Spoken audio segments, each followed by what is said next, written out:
Hey there guys, my name is Marcus, and in this quick video I'm going to share with you how you can reset your JBL PartyBox 1000, and it's nothing difficult and it's going to be pretty simple.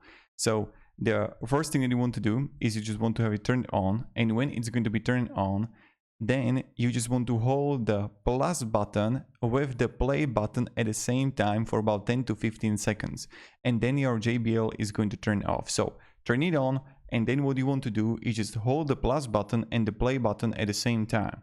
That's it, nothing else, and that way you can reset it.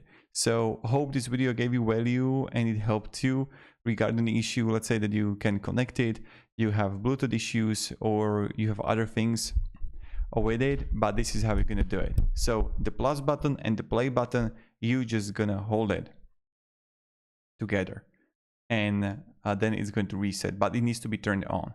So thank you very much for watching and have a great day, and goodbye.